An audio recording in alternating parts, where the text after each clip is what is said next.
Bonjour, ici Stevie Ray et bienvenue à une autre présentation de Bâton Rouge Live en direct du fameux restaurant de la Chenelle. Nous sommes situés au 1400 rue Yves-Blais. C'est une émission qui, chaque semaine, va dans toutes les directions, disponible sur Facebook, sur Kimarina Flashback. Une émission aujourd'hui pour toute la famille. Notre troisième invité nous donnera de judicieux conseils puisqu'elle est spécialiste en beauté et soins de la peau. Sa présence sera agrémentée de quelques suggestions d'achat et de cadeaux pour une meilleure peau, justement. Elle qui est également représentante pour les produits très en vogue Mary Kay. Nous recevrons en fin d'émission Édith Goulet. Avec notre deuxième invité maintenant, nous aborderons une façon de faire de plus en plus populaire, spécialement en cette période d'inflation fulgurante à tous les niveaux. Nous parlerons recyclage de toutes sortes avec quelques statistiques et faits intéressants. Nous serons en compagnie d'un directeur de comptoir Centraide, soit Jonathan Côté. Et sans plus tarder, cette belle émission sur le thème de la famille, notre première invitée, elle est éducatrice spécialisée en harmonie familiale. Nous allons observer et décortiquer sous plusieurs angles avec elle un thème qui représente la base de notre société, soit la famille. Pour nous parler de ses fonctions, de la réalité de la famille d'aujourd'hui, des changements du présent et du futur, un entretien qui va sûrement aider et éclairer certains parents qui sont peut-être à bout de souffle. Avec nous, une experte de la famille, Cassandra Lebel. Bonjour Cassandra. Bonjour. Ça va bien? Oui. Bien, bienvenue à l'émission. Je sais que tu as parcouru quand même une certaine distance. Tu viens de Trois-Rivières. Oui, en plein ça, un bon 2 heures de route. Heureusement, il n'y avait pas le verglas qu'on anticipait ce matin. Ma première question, on va parler évidemment de ton parcours, ton CV, tout ça, mais ma première question, en quoi la famille a-t-elle changé, évolué? De quelle façon depuis 15 ou 20 ans, selon Cassandra, l'experte en famille? Bien, la famille, elle a énormément évolué. On se rappelle qu'il y a quelques années, nos parents restaient à la maison avec les enfants, donc il y avait de moins en moins de stress. Maintenant, les deux parents travaillent, beaucoup plus de séparation, beaucoup plus dans le stress de performance, pour dire ça. Il faut qu'il soit inscrit, il faut qu'il soit bon en ça. Et tout le jugement et toute l'apparence qu'on met derrière tout ça, donc ça a énormément évolué dans les dernières années. Pour le mieux? Oui et non. Oui, mais ça c'est une question un peu plus peut-être personnelle. Ouais. Mais selon toi, est-ce que c'était mieux il y a 15 ans ou aujourd'hui? Disons, nonobstant la crise, on laisse faire la crise. Là, on laisse faire la crise, oui, il y a du bon, parce que les femmes comme moi-même qui est entrepreneur, on va dire, qui ont pris leur place. Mais c'est d'aller chercher, je dirais que maintenant, c'est d'aller chercher un équilibre avec tout ça, avant et maintenant, pour justement équilibrer la chose. Fait que je suis entre les deux, je trouve bon. Si on faisait maintenant un certain bilan, puisque la crise tire à sa fin, on espère, l'incidence de la crise sur la famille, les bons et les mauvais côtés, et qu'est-ce qui va rester, qui a été modifié, selon toi?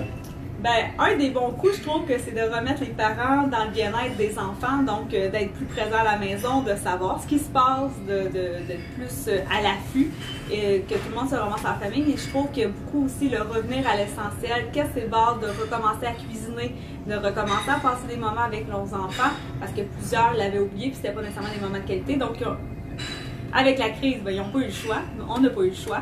Donc ça, je trouve que c'est bon. Puis ce qui est à venir, c'est justement toutes les masses au niveau du langage, au niveau de l'attachement des enfants. On peut plus se coller. Ah non, fais attention, colle-moi pas. Et tout le masque aussi, beaucoup d'ados que présentement, ils veulent pas enlever le masque parce que ça les stresse. Ils se cachent derrière un masque, donc c'est parfait comme ça. Donc on commence à voir le processus de l'impact et c'est à venir pour les prochaines. Là, on enlève les masques dans quelques semaines.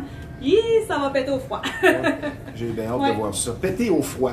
Tu as modifié l'expression québécoise, tu l'as rendue un peu à la française, c'est bien ça. Donc, tu es éducatrice spécialisée, experte. Tu as une formation en harmonie familiale, tu fais ça depuis presque une douzaine d'années. Tu as des études connexes dans ce milieu-là. Toi, c'était clair dès ton adolescence que tu t'en allais vers ça. Une chose que tu m'as dit en pré-entrevue que j'ai appréciée, c'est qu'en période difficile, il faut choisir ses émotions pour le bien des enfants. Ça, je pense que c'est un message direct aux parents qui a une certaine valeur.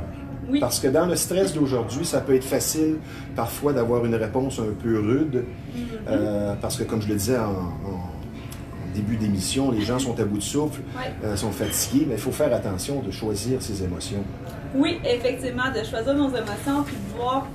Bien, premièrement, je dis qu'on reste tout le temps un modèle pour nos enfants, donc la façon qu'on va s'exprimer, bien, ça va être le reflet de nos enfants, comment eux vont se refléter vers nous dans la façon de nous parler. Donc, si on gère nos émotions, ben, ça a un impact direct auprès de nos enfants. Puis, je veux te faire du pouce depuis que j'étais toute petite que je voulais devenir enseignante et je voulais travailler avec les enfants. Donc, c'est même pas à l'adolescence. Dès 5-6 ans, ça a tout été clair pour moi que j'allais être dans ça. Toi qui es maman de 2 enfants, Oui. si on était dans les valeurs des années 30 ou 40, je pense que tu as 30 ans. Ouais, un petit peu plus. Bon, en tout cas, tu es dans la trentaine. Tu aurais déjà 8 ou 9 enfants, certains. Si on était il y a quelques années. Sûrement. Oui, parce que de nos jours, 5 enfants, c'est déjà considéré comme une grosse famille. C'est ça. Mais à une certaine époque, c'était 10 ou 12. On vit un peu dans une époque qu'on peut dire qui s'est compliquée, un peu folle. Quelle est la recette de la famille qui fonctionne, reconstituée ou pas, selon Cassandra, en quelques phrases? La recette de la famille qui fonctionne, je veux dire de créer ce que vous avez envie de créer, que ça soit quelqu'un qui adopte un enfant, que ça soit 2 personnes ensemble qui ont un enfant, que ça soit la famille monoparentale, recomposée, toutes les formes est excellente. C'est de savoir plutôt vous, qu'est-ce que vous avez envie de vivre, puis qu'est-ce que vous voulez transmettre à vos enfants, et de là, les valeurs vont venir. C'est-tu le respect, c'est-tu le partage, c'est-tu l'entraide, c'est-tu l'équilibre, c'est-tu la liberté. Et tout ça, c'est se questionner qu'est-ce que vous voulez, vous, comme parents, parce que c'est vous qui allez avoir la recette de ce qui c'est la meilleure façon. Ouais. Le premier signe d'une famille qui ne fonctionne pas bien, c'est quoi? Parce que toi, en consultation, je veux dire, que ce soit le non-verbal ou ce qui peut se dire, je veux dire, tu constates assez rapidement les choses, mais le premier signe d'une famille qui ne fonctionne pas, ce serait quoi? La communication. Oui.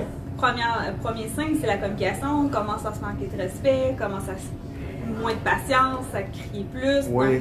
Donc, de voir ça, plus de conflits avec le chum, ou vous êtes en séparation puis il y en a pareil. Oui. C'est les signes qui arrivent les premiers. Et le signe primordial d'une famille qui fonctionne à l'inverse?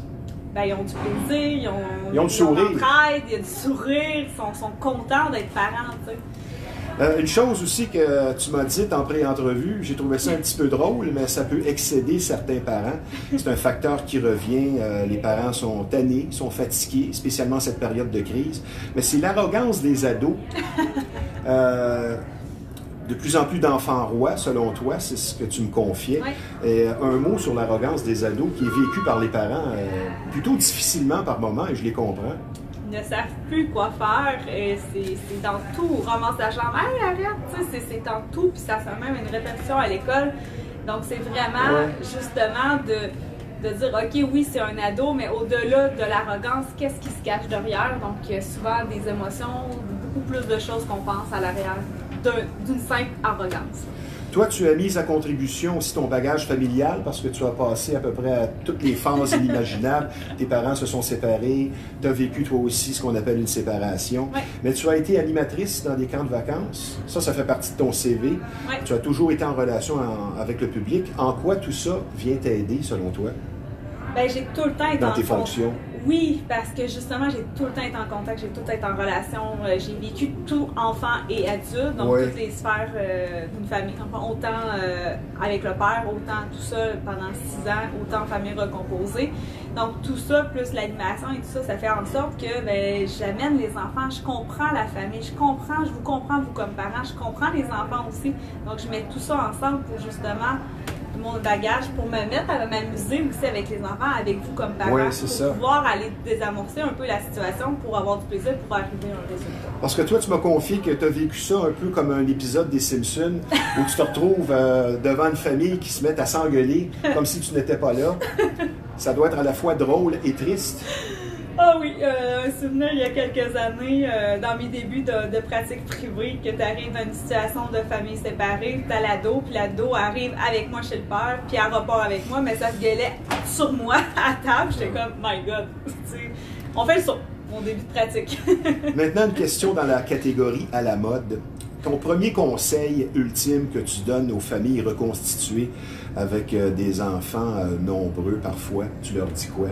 Bien, premièrement, de vous arrêter, c'est quoi vos valeurs, qu'est-ce que vous voulez transmettre et quelles sont les règles de la maison, parce que vous arrivez avec 2 bagages différents, 2 éducateurs différentes. Donc, si ça, c'est pas clair, c'est clairement qu'il va y avoir un impact sur vos enfants et sur votre couple aussi. Donc, la question maintenant qui fait appel à nos traditions, est-ce que le modèle de l'homme provisionneur qui travaille, qui rapporte la paye, et la femme qui reste à la maison, qui élève les enfants, s'occupe de l'intérieur et des repas, est-ce que c'est encore une des meilleures options pour réussir en famille? en tout cas, on n'en voit plus bien.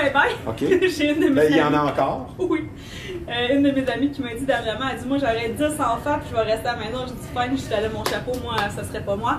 Mais oui, ça reste encore des valeurs, ça reste encore ça, mais C'est un gage de réussite. Mais c'est un gage de réussite, mais beaucoup la femme maintenant, c'est 50-50 qui veulent aller Ouais, c'est chercher. ça. Donc, on est rendu complètement dans une autre réalité. Et c'est parfois les enfants qui paient pour ça, parce qu'il y a moins de disponibilité, moins d'écoute. Et voilà. Quand il est question famille, on parle souvent du passé, on parle de valeurs traditionnelles, on voit l'image de la famille parfaite, une belle photo, 2 enfants, un homme, une femme, un chien, 2 enfants, un petit gars, une petite fille. Mais à quoi va ressembler la famille dans 20 ou 30 ans, selon toi? Moi, je pense que dans 20-30 ans, ça va être un enfant ou pas pantoute pour les adultes. Ah ouais? Donc, Il n'y aura même plus de couple? les couples, ça va être une autre histoire. Ça, on vendra Nathalie pour ça. Oui, c'est ça, notre spécialiste en réussite amoureuse. Dans ta formation aussi, tu as des crédits comme formatrice en PNL, Oui. en hypnose également. Oui, dans le corps de formation, je suis éducatrice spécialisée, éducatrice à l'enfance. Je suis allée chercher mon bagage en coaching familial. Oui. Et j'ai ma base en hypnose. Je suis rendue au niveau du coach professionnel en PNL. Donc, plus toute formation connexe, là, coach process communication aussi que je suis allée chercher. Donc, un bon bagage pour accompagner. Je suis tout le temps en formation continue parce que pour moi, d'aller chercher des nouvelles méthodes puis de façon d'interagir avec la famille est super importante. Donc, je reste sur le bain de la formation pour faire évoluer ma pratique au fil des années. Évidemment, dans ton approche, il y a ta teinte, ta couleur personnelle quand c'est le temps d'aider les familles. Et de la façon qu'une consultation se déroule, c'est que dès la première rencontre, tu fais l'analyse des besoins. Oui. Tu prends contact avec la situation. Ça se déroule comment, une première rencontre? Ben, la première rencontre, souvent, c'est ma rencontre la plus plate, entre guillemets, parce que je vais poser des questions, je vais vraiment aller bien cerner la situation pour pouvoir créer à faire cette rencontre-là des objectifs d'intervention sur quoi vous voulez que vous, votre famille, que vous voulez que j'intervienne. Donc, ça va être vos objectifs, puis je vous amène où vous êtes, vers où vous voulez aller.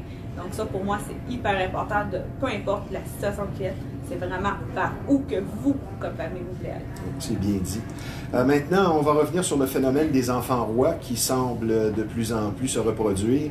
Est-ce que c'est en raison des parents qui ont peur de déplaire, incapables de mettre leurs pieds à terre? Parce que ça prend quand même une certaine autorité. Et tu as peut-être des parents qui, par un trop plein d'amour, comme tu le disais en pré-entrevue, ont peur de déplaire. Mais qu'est-ce qui explique les enfants rois? Bien, plus beaucoup de choses. C'est le parent qui met de l'avant l'enfant qui maintenant les enseignants ne peuvent plus rien dire parce que le parent va rebondir. Oui. C'est la façon qu'on a voulu mettre beaucoup plus l'enfant sur l'enfant. Oui, de l'écouter, on a été dans la mode, on va écouter notre enfant, écouter notre enfant, mais au-delà de ça, comme parent, ok, ben on veut un biscuit, je veux pas de cri, je vais lui donner un biscuit. Ben je veux pas de cri, je vais lui donner un écran, mais au bout de la ligne, ben vous achetez la paix temporairement, mais à long terme, c'est pas gagnant parce que c'est l'autonomie qui manque, c'est la valorisation. Ben, la valorisation est là. Fait que ça vient cacher plein d'autres choses que l'enfant aurait pu développer ou pourrait développer. Je le vois énormément, les écrans, c'est le fléau total actuellement. Et maintenant, oui, fine, vous donnez les écrans, mais au bout de la ligne, l'enfant développe plus de créativité, puis l'autonomie n'est pas nécessairement là non plus, puis ça apporte énormément de conflits. Fait que c'est l'enfant qui décide. Bref, de façon générale, c'est ce que je vois dans énormément de dossiers. Maintenant, c'est sûr que tu traites parfois avec, ça aussi c'est un fléau, spécialement durant la crise avec la violence conjugale. Et ça ne paraît pas dans le visage. Non, parce que la violence conjugale, oui, il y a certains dossiers que ça va paraître, il y a des gens qui vont s'exprimer puis ça leur paraît clairement en face.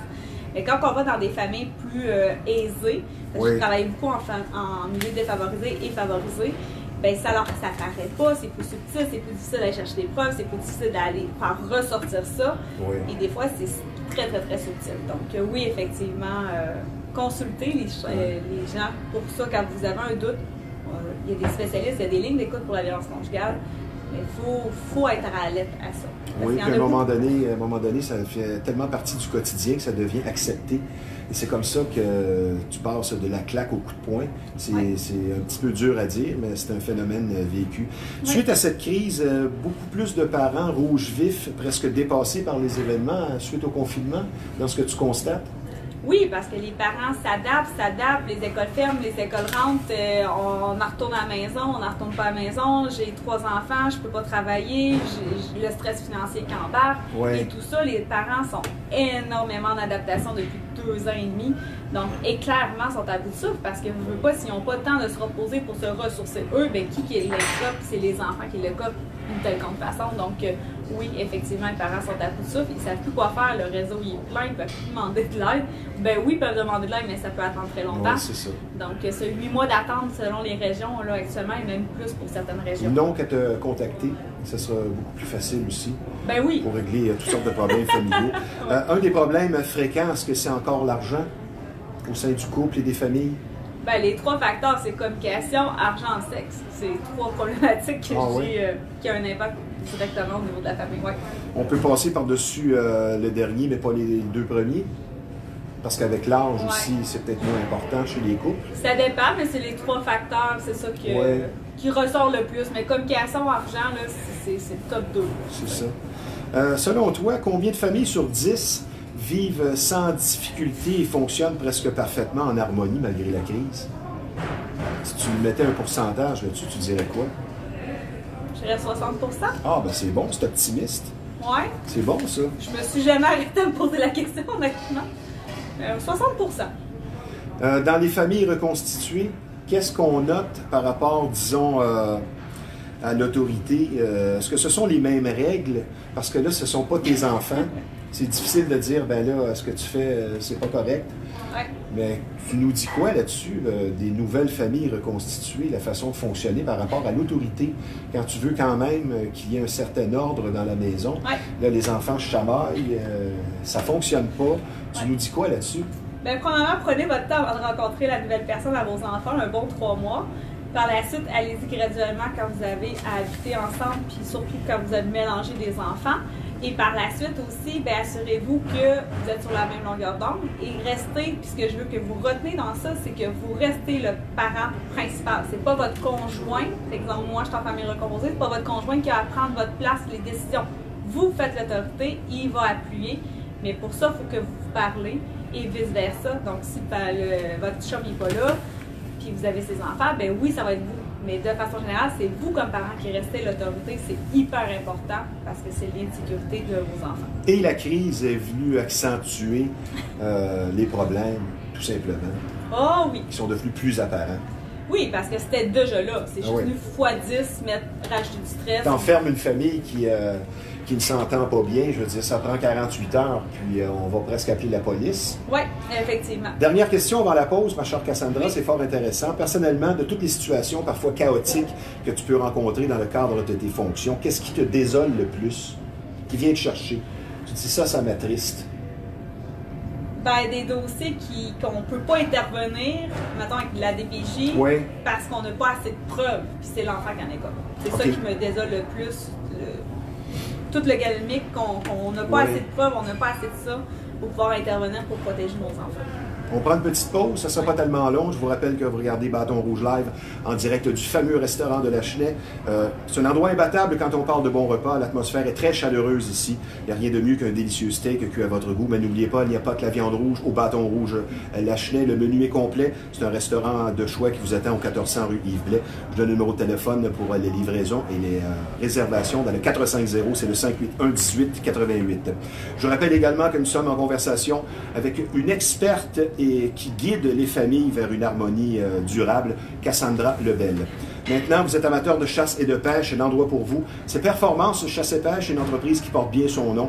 Beaucoup d'expériences qui vous attendent sur place, puisque ce très beau magasin existe déjà depuis un quart de siècle. Une bonne réputation, tout simplement le numéro 1 de la Rive-Nord quand on parle de chasse et de pêche. Et pour des conseils et des bas prix, je vous recommande d'aller voir François, le propriétaire, qui est toujours sur place. Donc, Performance Chasse et Pêche, c'est situé au 303 Notre-Dame à Repentigny. Performance Chasse et Pêche, là où la passion se vit à chaque saison. Maintenant, parlons de mieux-être, puisque c'est ce que vous offre notre partenaire Happy Buddha, le Centre du Bonheur, pour une super gamme de soins pour le corps et l'esprit. Et pour optimiser et refaire ses énergies, on s'occupe de vous notamment pour les soins formation Access Bar. C'est du déblocage énergétique et le drainage lympho-énergétique. Donc, faites-vous une faveur, Happy Buddha, le Centre du Bonheur pour une vie meilleure, tout simplement, et pour faire le plein d'énergie complet. un ressourcement parfait. C'est une très belle expérience que je vous recommande. Donc, Happy Buddha, le Centre du Bonheur, pour les meilleurs soins énergétiques, un endroit magique. Dans le 514, c'est le 217 54 75. On revient à nos moutons, ma chère Cassandra, on va philosopher un peu. Fonder une famille, est-ce que c'est encore une priorité, une idée à la mode chez les jeunes d'aujourd'hui? Oui, mais plus tard. OK? Ben, ça dépend de la région. Quand on parle de régions éloignées, on va plus avoir tendance à dire qu'on va faire nos familles plus jeunes pour après ça en profiter. Oui. Plus en ville, ce que je vois beaucoup, c'est on va en profiter de notre vie, puis on va commencer notre famille plus vers 30-35 ans. Ah. Donc, selon de où qu'on vient, fait qu'il y a l'inverse qui tendrait à se passer, qu'il y a beaucoup plus de gens qui vont les avoir plus jeunes, autant qu'à la balance, ah non, mais je vais finir mes études, je vais faire ma maîtrise avant d'avoir des enfants. Fait que c'est encore entre deux. Est-ce qu'on peut être trop jeune pour avoir des enfants, selon toi? Ben moi, je vais dire non parce que j'ai les jeunes, mes enfants. Oui. Est-ce que tu penses que c'est préférable, disons, d'avoir fait sa vie de jeunesse ou d'atteindre l'âge vénérable de 25 ou 30 ans? On fait-tu des meilleurs parents si on a 25 ou 30 ans, selon toi? Selon moi, non. Pas quand on les a plus jeunes ou plus vieux, c'est l'expérience qui est différente. Oui. Mais je suis beaucoup plus en forme pour être présente, de bouger avec mes enfants. Je suis très active, donc mes nuits, j'ai trouvé ça facile, entre guillemets. Oui. Ça veut dire qu'à 30 ans, on est vieux? Ben, à 30 ans, moi je dis que je vis ma crise de quarantaine en ce moment. Là, fait que... bon. C'est ça. Y a-t-il plus de vieux couples qu'on croit que de jeunes couples qui ont des difficultés au niveau familial? Les deux. Oui, c'est pas mal égal. C'est juste c'est les deux. Parce que j'ai autant des jeunes familles, autant des vieilles familles. On s'entend, 40 ans, c'est jeune, là. Oui. Mais ça, c'est une question que j'avais hâte de te poser. Oui. Les vieux couples qui ne s'aiment plus, qui restent ensemble pour une question familiale ou pour une question d'argent, qui ont à peine, qui arrivent à peine à se tolérer, mais restent pour les enfants. Est-ce que ça représente les grands ennemis de la famille, finalement? Ben, des couples Est-ce que qui tu en vois? Oui, mais honnêtement, je n'en vois pas le temps parce que c'est rare des couples de 20, 30 ans maintenant, aujourd'hui, en tout cas, j'en connais peu, à part mes grands-parents. Mais c'est une mauvaise idée de rester ensemble pour les enfants, puis ça ne fonctionne plus dans le couple. Mais tu sais, selon moi, ça c'est vraiment mon avis personnel. Il vaut mieux être tout seul puis être heureux qu'être en couple puis malheureux parce que les enfants le ressentent très bien. Ouais. Est-ce que la famille, qui selon moi est une valeur qui est vieille comme le monde, c'est essentiel, c'est un gage de sécurité, de continuité, mais est-ce que c'est une valeur qui est en perte de vitesse? Non, je crois qu'elle est en croissance. Ah, j'aime ta réponse. Oui. Avec ce qu'on a vécu actuellement, c'est nous rapprocher la famille parce que c'est le cœur de levier pour tout. T'sais. Si tout va pas bien, mais que la famille, ça va bien, mais c'est aidant. Autant que si ça va pas bien en famille, ça a un impact partout. Fait que c'est une valeur très commune. Ouais. Il y a une chose que tu m'as dite, j'ai trouvé très intéressante et je pense que ce serait un conseil à donner aux gens. Je ne veux pas parler pour toi, mais tu pourras développer là-dessus. Oui. Laisser se terminer l'intervention et s'en reparler le soir sans les enfants pour arriver à un meilleur consensus là-dessus. Oui. Ça veut dire quoi tout ça? Bien, la coparentalité, la cohérence ensemble, mais c'est exemple, j'ai une mère qui fait une intervention qui dit non pour un biscuit pour un enfant. Ben, le père qui a très bien compris, c'est pas d'aller dire ah oui, mais tu aurais dû peut-être, ça aurait été une bonne idée. Non. Ta mère a dit non, c'est non. Oui. Puis quitte à vous en reparler le soir, parce que c'est comme ça que vous allez développer votre force comme parent. Et les enfants, si vous avez le malheur de dire oui une fois, puis si vous l'avez échappé, je peux dire que les enfants vont voir leur fête, peu importe leur âge. Que ce soit 2 ans, 17, 18, peu importe, ils vont l'avoir. Donc, parlez-vous quand les enfants sont pas là pour régler ça si vous n'êtes pas d'accord avec l'intervention de votre conjoint ou conjointe. Je suis bien d'accord avec ce que tu dis. Ouais. Ce que tu constates dans tes fonctions au quotidien, l'abus de langage, l'impulsivité, c'est un fléau selon moi. Est-ce que c'est un problème commun contre le bien-être de la famille qui revient et qui revient? L'abus de langage, carrément. Oui, le langage. En présence des enfants, souvent. Oui. Le langage, t'es pas gentil, c'est pas correct de ce que t'as fait, puis de dénigrer l'enfant, autant que entre parents, des fois, je le vois aussi, c'est quelque chose qui était très présent. Quelques questions rafales en terminant. Tu me réponds par un mot ou une phrase? Oui. Ou un nom. Le plus beau cadeau que peut faire un parent à son enfant? Utiliser les 5 langages. OK. Là, ça va être difficile de faire ça en même temps. Rapidement, c'est le langage des cadeaux, de donner, de l'affection, dire des mots. Wow. Et je n'échappe pas. Puis je suis contactez-moi pour en savoir oui. longtemps. Je suis sûr que tu es une bonne maman. Et justement, parlant de ton rôle, tu te définis en quel terme en tant que mère envers tes enfants? Une mère bienveillante. Ah, c'est bien. Donc, ton éducation t'a influencé dans ce que tu transmets? Autant dans les difficultés que les bons côtés? Oui, vraiment. Oui. Est-ce qu'un mariage en bonne et due forme renforce encore la famille? Non. Ça change Mariage rien? ou pas, ça ne change rien. Parce que des fois, il y a des gens qui vont dire, quand tu es marié, tu vas réfléchir plus aux conséquences ou avant de partir. Ça ne change rien selon toi? Ça en reste peut-être une couple là, mais sinon, non. Tu m'as parlé d'un livre? Oui. Qui était une suggestion. Oui. C'est qui l'auteur déjà? Parce que ça s'appelle Arroser les fleurs plutôt que les mauvaises herbes. Oui, Arroser les fleurs dans les mauvaises herbes, puis j'échappe le nom, c'est un nom. Okay. Mais ça, c'est ton livre fétiche pour toi, pour la communication. C'est mon livre fétiche. Je mettrai en commentaire sur la vidéo ce beau livre. En terminant, quel est le conseil que Cassandra Lebel donne aux parents qui, en fin de crise, sont parfois à bout de souffle, comme je le disais d'entrée de jeu, point de vue familial, parce que concilier horaire et les envies de tout le monde, conjuguer la pression due à la crise, c'est pas toujours facile. Mais ton conseil ultime aux parents qui regardent ça, se sentent interpellés et qui vivent des difficultés, tu leur dis quoi? Prenez le temps d'avoir du plaisir avec vos enfants, c'est la base pour pouvoir avoir une intervention. Le plaisir. Le plaisir. Qui vient alléger les fardeaux. Oh oui, une bataille d'oreiller, gang. Des boules de neige avec du papier recyclé. Amusez-vous, trouvez une solution. C'est vrai que le plein air aussi, c'est... Le plein air, oui. C'est à peu près réponse à tout, que ce soit en été ou en hiver avec un beau soleil. Oui. Donc, tu aimes les livres un petit peu de philosophie. J'ai un cadeau pour toi, étant donné que tu viens de loin. Le grand guide de l'être, c'est Lise Bourbeau. C'est un livre que j'avais dans ma collection. Je te l'offre. Je pense que tu vas l'aimer. En tout cas, je le souhaite. Pour te remercier de ta présence à l'émission. Pour les gens qui veulent te rejoindre maintenant, il y a Facebook, évidemment, Cassandra Lebel. As-tu un site web également? Oui, mon site web, www.cassandralebel.com. Sur tous les réseaux sociaux, c'est pas compliqué. Vous tapez Cassandra Lebel, vous allez très bien me trouver. Sinon, par téléphone, 418-951-6138. Mais partout, pas compliqué, tapez mon nom, vous allez me trouver. Je te remercie, puis au nom de toutes les familles que tu as pu aider à guider aussi vers des valeurs traditionnelles qui parfois semblent s'effriter en cette période plutôt bizarre et difficile. Je te souhaite encore beaucoup de succès. On va se reprendre.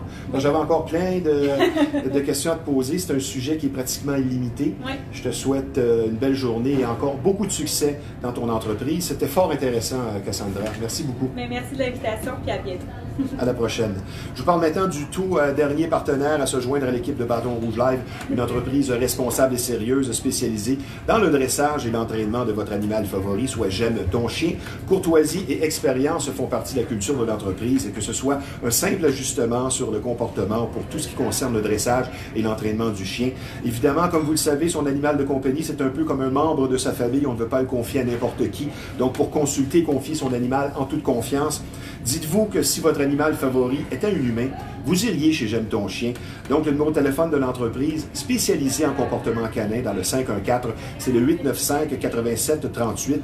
Chez J'aime ton chien, votre animal sera aux petits soins.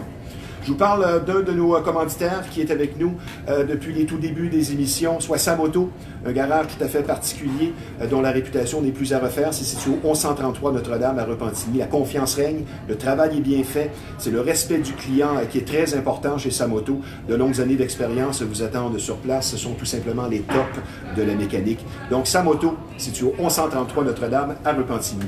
Maintenant, notre deuxième invité, autre sujet touchant tous les membres des différentes familles, soit le recyclage.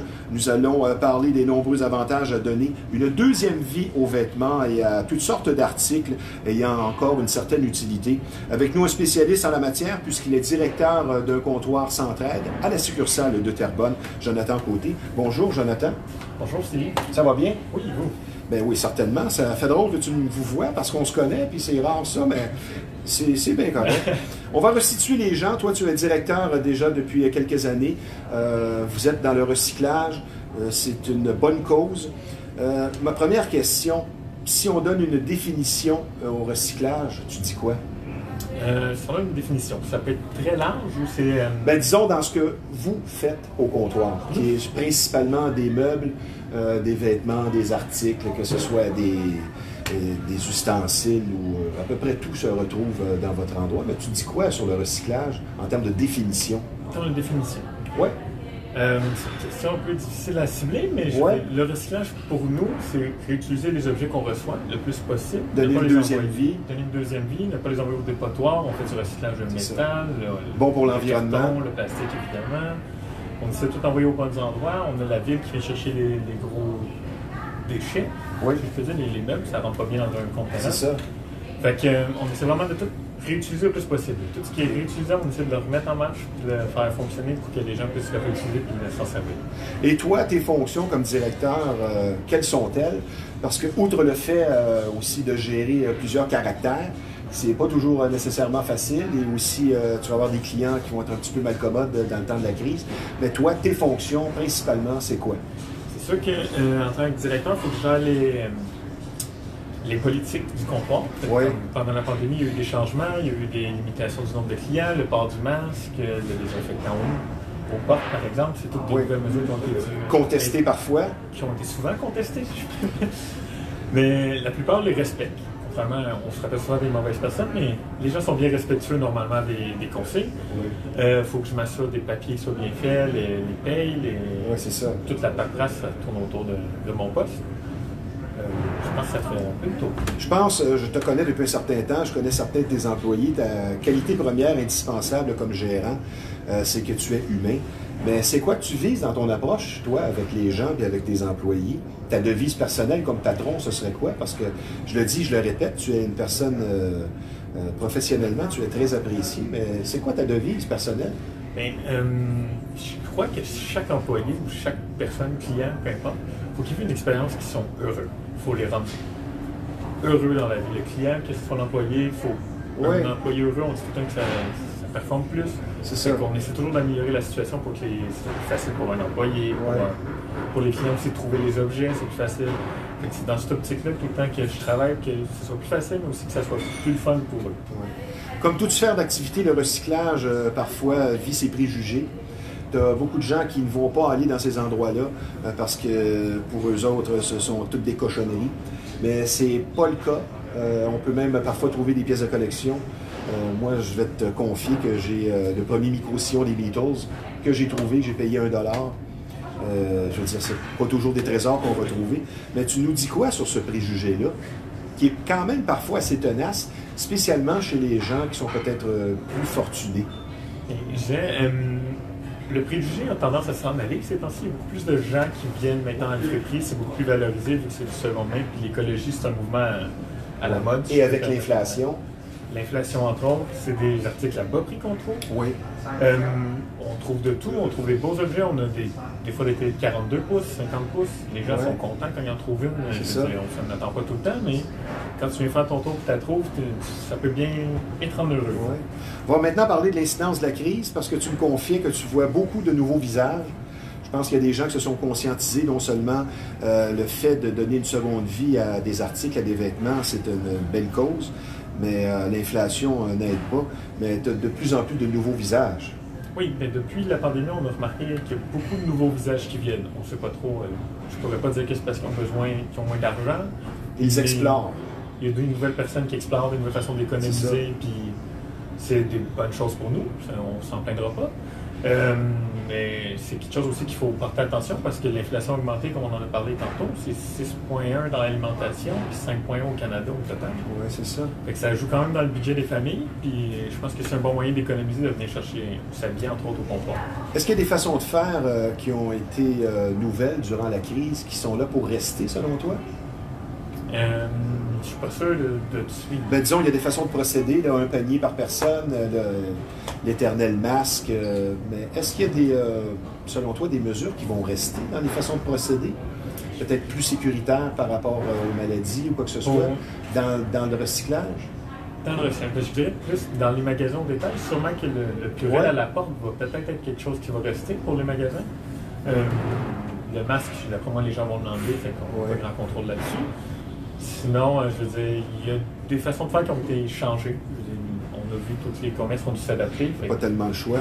C'est des méthodes qu'on fait juste différentes, mais qui devrait rester, je pense. Puis là, tu vis un phénomène, c'est le manque de personnel, autant les employés que les bénévoles, et ça, c'est pas facile. Ça donne une surcharge sur les employés qui sont sur place. Qu'est-ce qui se passe? Oui, ça fait 2 ans qu'on est en pandémie, c'est ça. Ce qui se passe. Puis on a beaucoup travaillé, beaucoup d'anxiété, c'est anxiogène, climat comme ça. Puis malheureusement, j'ai des employés qui tombent malades, des bénévoles qui ne veulent pas revenir parce qu'ils sont inquiets, qui sont à risque, c'est normal. Faut ordonner ça, mais on dit, c'est ça. C'est pas toujours facile sur certains employés parce qu'on s'est retrouvé à court de main-d'œuvre, mais on trouve des façons de patcher les trous. As-tu remarqué une différence au niveau de ta marchandise durant ces 2 dernières années? Soit plus au niveau du nombre ou une différence au niveau des objets? Je dirais plus de variété? On a beaucoup de variété, mais ça dépend surtout des saisons de ce qu'on reçoit. Okay. Ça peut avoir l'air idiot, mais on sait quand on reçoit mettons, le moins bon stock, puis le bon stock, on sait à peu près c'est quand, parce que les gens viennent le porter, puis on s'en doute qu'il y a des événements qui font en sorte que c'est les fêtes de Barra, ça vient les porter. Le grand ménage du printemps, on reçoit beaucoup de stocks qui ont dû être emballés, là, puis qui est emballé depuis longtemps, et qui sont poussiéreux, mais ils viennent les porter, ça fait trop ce qu'il y a dedans. Qu'est-ce qui te marque le plus au niveau de la marchandise, peut-être au niveau des 2 dernières années? Plus de variété, plus de marchandises? C'est quoi la différence? Je dirais qu'on a toujours autant de marchandises. Ça n'a pas changé vraiment. Peut-être que les gens font plus attention. On reçoit beaucoup. Oui. Un peu plus de belles marchandises. Je dirais, on a reçu des beaux meubles cette année. On était chanceux. On est content quand ça arrive parce qu'on n'a pas de camion. Fait que c'est quand même les gens qui viennent les porter. Oui, c'est ça. Là, on va parler de statistiques. Tu en as préparé quelques-unes. La première qui m'a vraiment secoué, 130 000 morceaux de linge vendus en une seule année. En 2021. En une succursale. En une succursale. C'est juste pour nous, c'est 130 000 morceaux de linge qu'on a mis sur le plancher. Et ça en fait des t-shirts, ça? Ça fait du t-shirt, ça fait des shorts, des robes aussi. Oui. Puis c'est sans compter, parce que c'est environ 40 000 sacs à poubelle aussi envoyés aux grands frères. Wow! Qui prennent nos surplus. Fait que c'est un grand nombre. Fait que ça en fait beaucoup. Puis, tu n'avais pas une autre aussi? Oui, j'en avais une autre. Oui, on a aussi vendu 135 000 morceaux de vaisselle, assiettes, soucoupes, tasses, verres, ustensiles. Tout ça, c'est beaucoup. C'est des gros chiffres. C'est important de les mentionner parce que ces morceaux de linge-là, si on ne les avait pas vendus, non, c'est ça. C'est vraiment des bâtons. C'est bon pour l'environnement. Mais c'est pas juste une question aussi de vouloir sauver de l'argent. Je pense que c'est de plus en plus à la mode, le recyclage, donner une seconde vie. C'est très important. Oui, mais c'est important. C'est aussi valorisant pour les gens. Quand on donne du linge, les gens sont souvent fiers de nous donner leurs morceaux, leurs dons. Puis comme on est content de pouvoir les revendre et de rendre service à des gens qui en ont besoin, des fois c'est du beau linge, c'est des marques. Mais pour rassurer les gens, ça s'adresse à qui le recyclage? Il y a différentes couches dans notre société. Tu as des gens pauvres, tu as des gens très riches. Ça s'adresse à qui? Et, moi, je vous dirais que ça s'adresse à tout le monde. Parce qu'il y a plusieurs raisons, là. Éviter le gaspillage, des garde-robes qui ont une surcharge de vêtements, ça ne donne rien non plus. Ça s'adresse à qui, le recyclage? Par exemple, moi je vous dirais tout le monde, parce que c'est pas, que vous ayez de l'argent ou pas, c'est pas grave. Parce que tout l'argent qu'on ramasse, ce qu'on fait avec nous, on est une organisme non lucratif, fait qu'on la redistribue juste dans Terrebonne, Centraide Laurentides de redistribuer 110 000 l'année passée. Wow! À 5 organismes. C'est quand même un montant. En plus de faire travailler des gens, en plus de faire parfois on des familles, plus les bénévolats. Les bénévoles plutôt. C'est tout un environnement justement social, économique, qui permet à des gens de proximité d'être présents pour la société. Selon ce que tu observes au quotidien au comptoir Centraide, y a-t-il plus de gens réellement mal pris en situation précaire de pauvreté, soit monoparentale, soit des femmes violentées, soit des gens qui sont presque à la rue ou qui vivent des faillites graves? Est-ce qu'il y a plus de gens qu'on peut le croire qui sont dans le besoin? Je pense qu'il y a plus de gens. Parce qu'il y a des gens qui n'osent pas le dire aussi.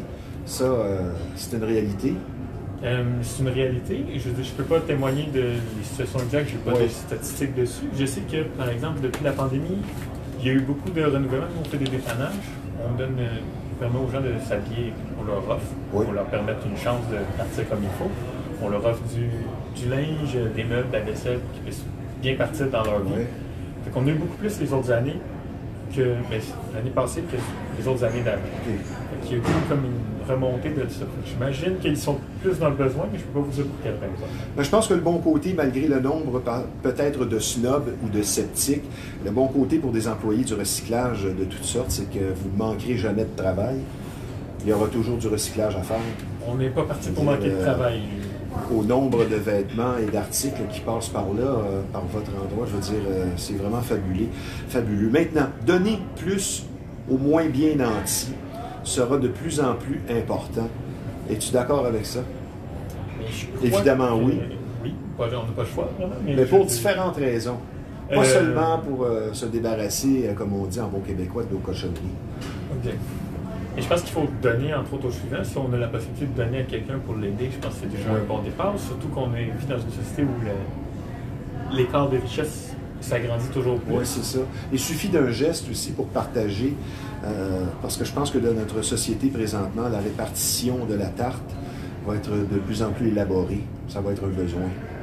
Comme tu le dis, de la différence entre les gens, entre les riches et les pauvres, si tu as les moyens de partager, ça donne une chance aux personnes qui en ont moins pour eux.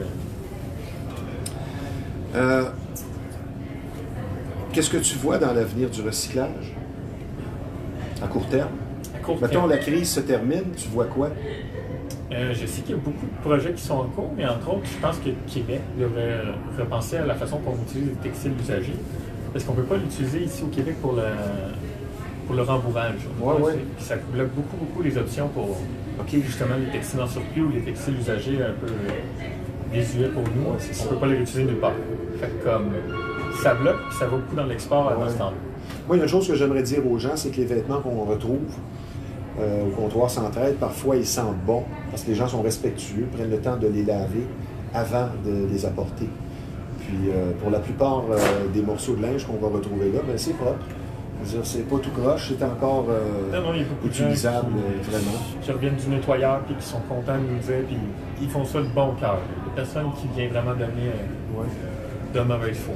Avant de terminer tout ça, mon cher Jonathan, toi qui es un grand fanatique de hockey, qu'est-ce que tu penses de ce qui se passe avec les Canadiens en terminant? Es-tu optimiste? Est-ce que tu penses que l'effet Martin Saint-Louis va perdurer ou ce n'est que le temps de quelques semaines? Je pense que pour l'instant, c'est quelques semaines, mais il y a des joueurs qui vont en profiter, comme on voit déjà un peu des impacts sur Cole Caulfield. Oui. Mais pète le feu. Il pète le feu. Mais comme Martin Saint-Louis, on a beaucoup encore à travailler avant qu'on puisse se dire que l'équipe est stable. Je vais te faire une prédiction. Moi, je vais te parler de l'Avalanche du Colorado. J'ai l'impression que Marc-André Fleury va se retrouver avec cette équipe qui va atteindre probablement la finale. Et pour le Canadien, ben là, je pense que ça risque d'être long. Mais parfois, au hockey, il suffit de 2 ou 3 ajouts et tout à coup, on a une équipe compétitive. Moi, je veux te remercier au nom de tous les gens qui travaillent pour toi, que ce soit les bénévoles, les employés, parce que je sais que tu es très apprécié, parce que tu es humain. Et pour les gens qui voudraient faire partie de cette grande famille, qui voudraient faire du bénévolat ou peut-être postuler, qu'est-ce qu'on peut faire? Oui, vous pouvez vous présenter au comptoir. Ou appeler à Terrebonne, oui, de demander ou demander un adjoint. Okay. Le numéro de téléphone, c'est le 450-471-1067. Bon, ben je te remercie, Jonathan. C'était très intéressant. On va essayer de continuer à donner nos belles choses, puis d'en acheter d'autres, donner une seconde vie aux vêtements. C'est très important. Merci d'avoir été des nôtres, Jonathan. Je te souhaite une bonne fin de saison de hockey également. Merci, bonne journée. Maintenant, vous allez être traité avec beaucoup d'écoute et de compréhension. Ça, c'est un sujet un peu plus sérieux. Si vous vivez une infestation, vous avez compris ici qu'on parle de bébites. Et la solution à une infestation, c'est Rive-Nord Extermination, puisque pour certaines familles, c'est carrément un drame. Et plus vous attendez, plus le problème va s'aggraver. Donc, la solution, c'est Rive-Nord Extermination. 35 ans d'expérience qui vous attendent sur place, une entreprise familiale très sérieuse, un service personnalisé. Donc, la solution à une infestation, Rive-Nord Extermination, je donne le numéro de téléphone dans le 450, qui est le 582-6706. Je vous parle d'un nouveau joueur, une nouvelle association avec Bâton Rouge Live. C'est le temps de se remettre en forme puisque les gyms maintenant sont ouverts. Un gym qui se démarque par les services offerts et son équipement. C'est le Classic Gym qui est situé aux 2 places Yvon Plourde à Charlemagne. Une équipe d'entraîneurs qualifiés sur place qui vous attend une très belle salle de musculation variée. Vous êtes adepte de bodybuilding ou tout simplement vous voulez retrouver ou maintenir la forme. Le Classic Gym, c'est un endroit, un centre pour vous. Je vous le recommande. Et fait très convaincant, ce superbe gym existe existe déjà depuis plus de 4 décennies. Une très belle ambiance qui vous attend sur place. Donc, c'est situé aux 2 places Yvon Plourde à Charlemagne. Le classique gym traditionnel, magnifique et unique. Maintenant, notre troisième et dernière invitée, et non la moindre, elle est avec nous aujourd'hui pour nous donner quelques conseils en matière de soins de la peau, en plus de nous présenter quelques suggestions d'achat judicieux, puisqu'elle représente également la gamme Mary Kay. Avec nous, une consultante pour qui la peau n'a plus de secret, Édith Goulet. Bonjour Édith. Bonjour Stevie. Ça va bien? Bien oui, absolument. Toujours ton beau sourire? Eh bien, c'est toujours agréable de se retrouver, donc oui, le sourire est là. Ben, c'est une des raisons pourquoi tu fais partie de l'équipe, parce que le sourire, je dis toujours que c'est très important.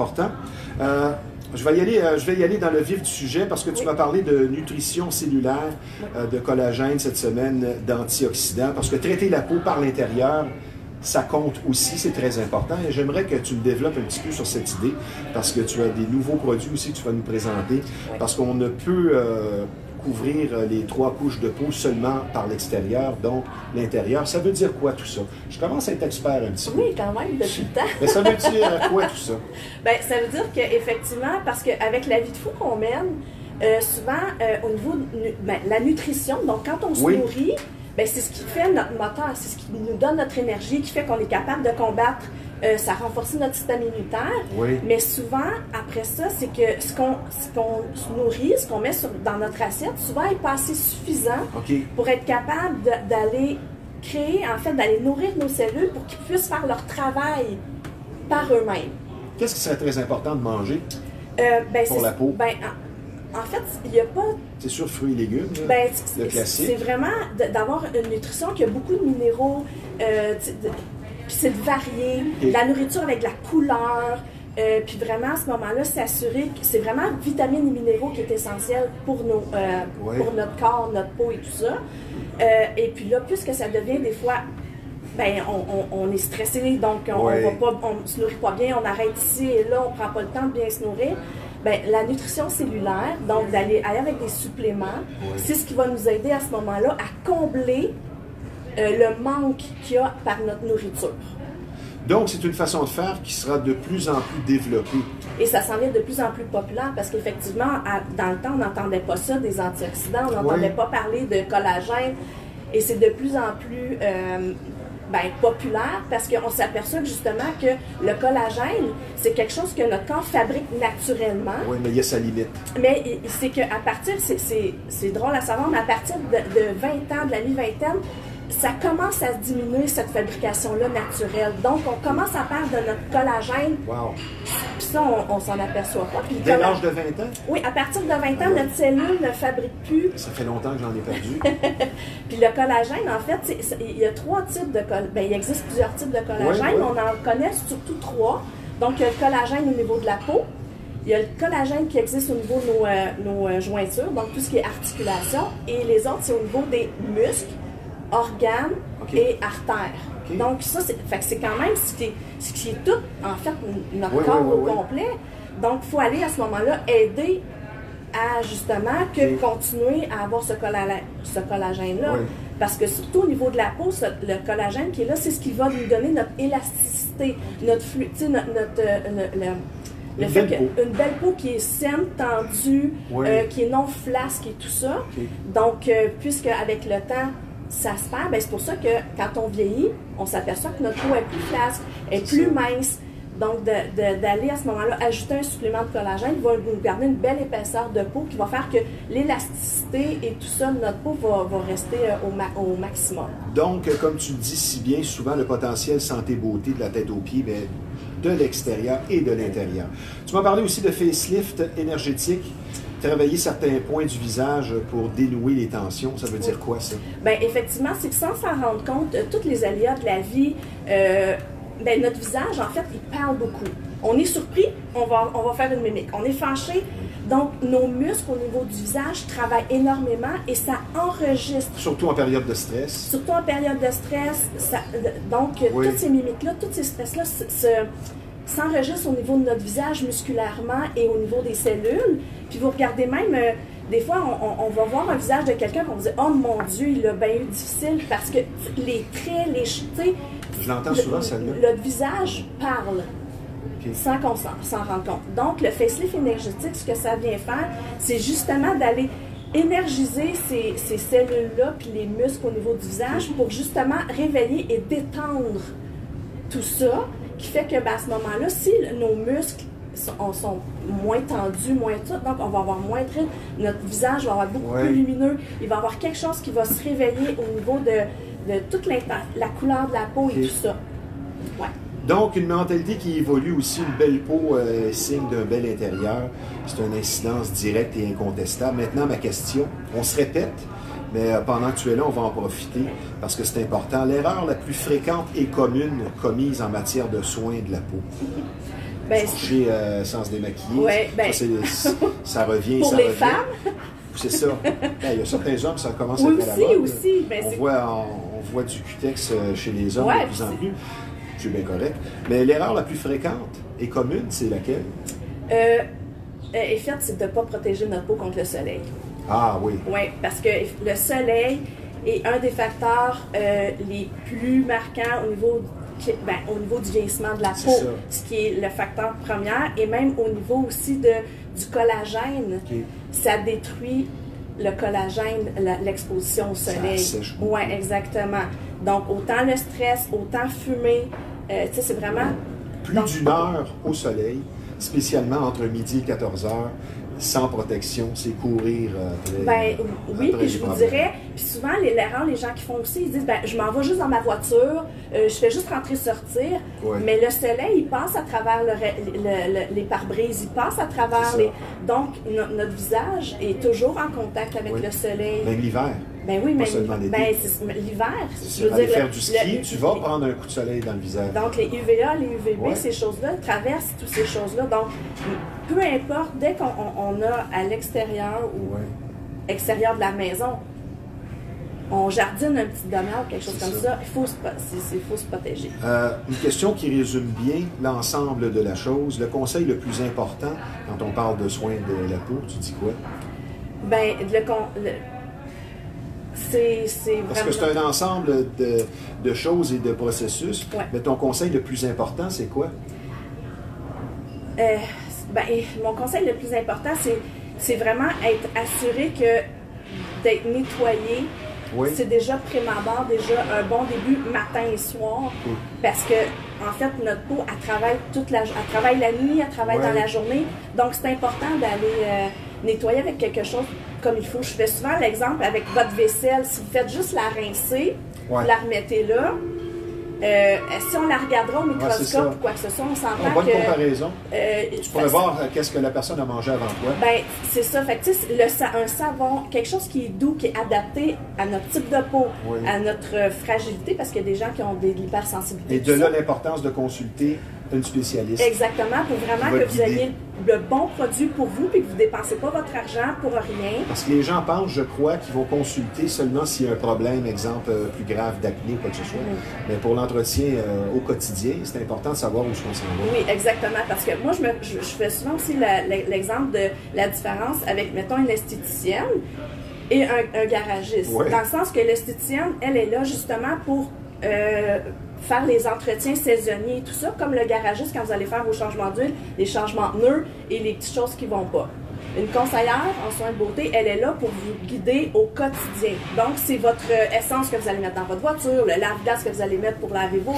c'est vraiment deux choses complètement différentes et l'entretien quotidien est autant important que l'entretien saisonnier pour que notre voiture dure longtemps. Donc, c'est la même chose pour notre peau et notre corps. Ça prend les deux. J'avais un ami, moi, que sa femme, ça lui coûtait cher d'aller chez l'esthéticienne et son mari, à chaque fois qu'elle y allait, disait encore l'esthéticienne. Une question maintenant artistique, peut-être un peu personnelle. Ta définition d'une belle peau, c'est quoi?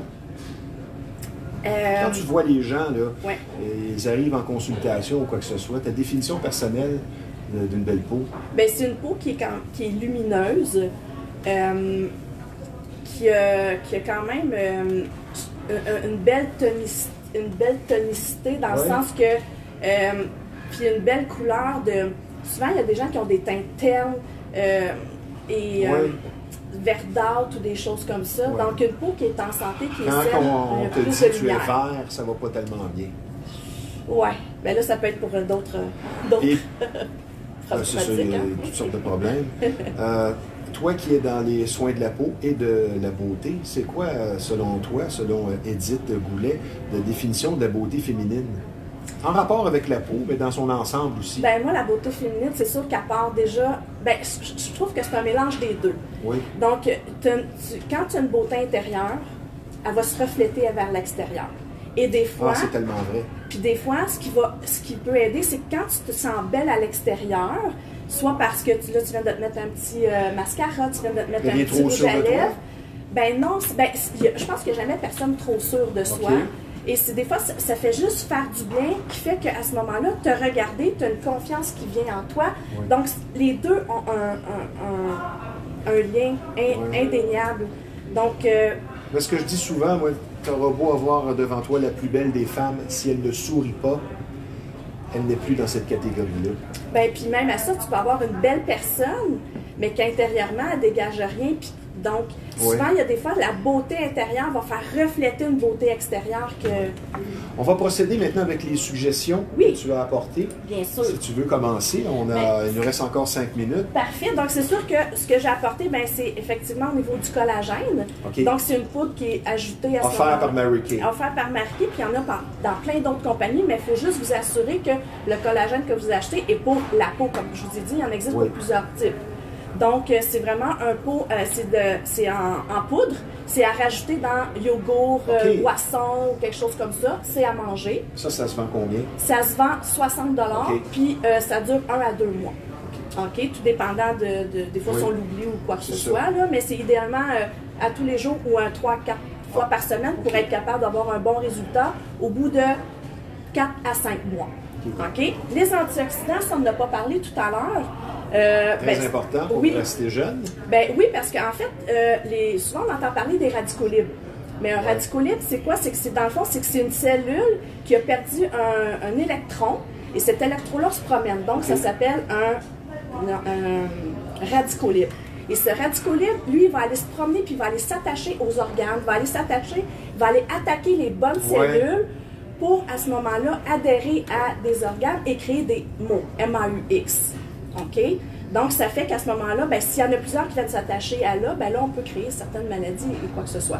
Donc, les antioxydants, lui, ce qu'il fait, c'est qu'il donne justement une protection à la cellule et quand ils voient des radicaux libres se promener, ils viennent d'y donner un autre. Ce qu'on retrouve beaucoup aussi dans les fruits colorés. Des fruits colorés, ces choses-là, mais qu'on n'en mange pas assez pour que ça fasse le travail eux-mêmes. Donc, un antioxydant, une capsule par jour, va venir aider ça, va venir aider à renforcer le système immunitaire aussi, faire en sorte que nous donner beaucoup plus d'énergie parce que les radicaux libres vont venir s'attaquer puis on peut voir certaines problématiques de santé. Et produits suivants? Et produits suivants, ça c'est pour toute la famille, on parlait de la famille aujourd'hui, un incontournable qui est bon pour adolescents, hommes-femmes, c'est le masque au charbon. Donc, le charbon, c'est noir, quelque chose de... Oui, effectivement.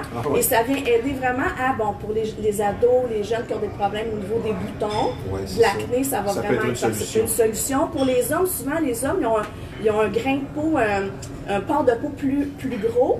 Ça va aider justement à raffiner un petit peu ce port de peau-là, les points noirs, adoucir, va venir chercher toutes les impuretés, les saletés au niveau des points noirs, des choses comme ça. Ça, il n'y a pas de sexe puis il n'y a pas d'âge pour avoir des points noirs. Donc, il est vraiment super pour vraiment toute la famille. Par rapport à ça, 26 $. Fait que c'est quand même assez raisonnable. Autre chose, tantôt, justement, on parlait du soleil. Un après-soleil, parce qu'effectivement... Il y a l'avant, mais il y a l'après aussi. Il y a l'après, parce que ça veut dire... On ne sait jamais quand est-ce que notre peau, même si on n'est pas rouge, c'est sûr qu'elle a été attaquée pareil par le soleil et ça peut à ce moment-là endommager la cellule au niveau interne. Donc l'après-soleil va venir apaiser, adoucir ça. Ça va empêcher aussi de plumer, comme on dit, parce que si exactement... Ça, c'est une bonne expression. Donc ça l'aide vraiment à tout ça. Donc brûlure et tout ça, excellent. Tout le monde, ça. À apporter un petit peu partout en vacances, on ne sait jamais. Puis un dernier produit? Un dernier, je vais en parler des hommes, souvent on les oublie, hein. On est les oubliés des c'est ça, puis là, on s'aperçoit aussi que de plus en plus, la mode de la barbe est revenue. Donc, et souvent, la barbe, ce que ça fait aussi, ça vient assécher la peau vraiment à la surface. Donc, c'est une huile à barbe. Puis une grosse barbe, ça devient parfois un garde-manger. Puis de bactéries et de plein d'autres choses. Donc, il faut vraiment en prendre soin, la laver, l'entretenir vraiment autant que les cheveux ou quoi que ce soit. Donc, cette huile à barbe-là va venir adoucir le poil, parce que souvent aussi le poil du visage, de la barbe, souvent, ça nous éraffe, ça nous irrite. Ouais. Les femmes qui se font embrasser par les hommes. Ça fait mal. Donc, ça aide vraiment à l'hydrater le poil, puis d'hydrater la peau en profondeur pour justement qu'il n'y ait pas cette sécheresse-là qui se crée là, par rapport à ça. Edith, si on veut te rejoindre? Facebook, Edith conseillère en soins de beauté. Tu as un site web? J'ai un site web, oui, edith-marqué.ca. Puis sinon, au 819-216-2910, mais facilement retrouvable sur Facebook. Edith, reste avec moi, on a presque terminé, oui. C'était bien intéressant, on va se reprendre. Tu as toujours de belles suggestions, je suis bien certain que ça va interpeller les gens parce que les soins de la peau, c'est très important. Merci d'avoir été des nôtres. Je vous parle maintenant, en terminant, de l'incontournable, soit Pixel. Quand on parle d'imprimerie, de graphisme, c'est tout simplement le numéro 1 de la Rive-Nord et c'est pas tellement dur à trouver. C'est en face de l'ancienne marina de Repentigny, situé au 351 Notre-Dame. C'est un service varié très professionnel qui vous attend chez ce centre d'imagerie. Donc, Pixel, celui que l'on surnomme et pour cause l'incontournable, dans le 450, c'est le 654-9944, Pixel, l'incontournable. Merci à nos 3 invités. Une très belle émission concernant la famille. Ici Stevie Ray. À la semaine prochaine.